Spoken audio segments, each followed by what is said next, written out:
తమిళనాడులో ఒకవైపున విభేదాలని పక్కన పెట్టి ఏఐఏడిఎంకే కూటమి ఒక్కటవుతుంది. ఏఐఏడిఎంకే, భారతీయ జనతా పార్టీ, ఎన్పీకే, డిఎండికే, టీవీకే ఇట్లాగా వీళ్ళందరూ కూడా ఒక్కటవుతున్నారు. ఓ బలమైనటువంటి పక్షంగా నిలుస్తుంది. అదే సందర్భంలో డిఎంకే కూటమిలో ఉన్నటువంటి పార్టీలలో విభేదాలు ఒకటికొకటికే బయటకు వచ్చి వివాదపడుతున్నారు. ఓ పక్కన సర్వేల్లోనేమో 50% ఓటింగ్ ఏఐఏడిఎంకేకి, 38% డిఎంకేకి పడిపోయే పరిస్థితి ఉంది అంటున్నటువంటి సందర్భంలో ఎదురవుతున్నటువంటి సంక్షోభం ఇప్పుడు తాజాగా చూస్తున్నప్పుడు ఏదైతే వైగో వాళ్ళకి సంబంధించినటువంటి పార్టీ ఎండిఎంకే, సాధారణంగా డిఎండికే విజయకాంత్ వాళ్ళదైతే ఇది వచ్చేటప్పటికి వైగో వాళ్ళది. దీని అసలు పేరు మరుమలచ్చి ద్రావిడ మున్నేట్ర కళగం, అదేమో ద్రవిడ మున్నేట్ర కజిగం డిఎంకే.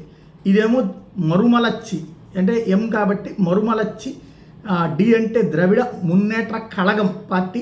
దీనికి సంబంధించి మెయిన్ హెడ్ వచ్చేటప్పటికి వైగూరి గోపాలస్వామి, వాస్తవంగా మన ప్రకాశం జిల్లా వాడు. అక్కడికి వెళ్ళి వైగో తమిళనాడు ఇది ఆయన కొడుకు దురై వైగోకి కీలకమైనటువంటి పదవి ఇచ్చారు, రాష్ట్ర ప్రధాన కార్యదర్శి పదవి. ఇప్పుడు ఆ పదవిని అతను రాజీనామా చేశారు. ఎందుకంటే కొడుకులు మీరు వారసత్వంగా చేసుకునేటప్పుడు ఎందుకు, ఒకప్పుడు వారసత్వాలకు వ్యతిరేకంగా డిఎంకేలో వారసత్వానికి వ్యతిరేకంగా మాట్లాడినోడు నువ్వు ఇప్పుడు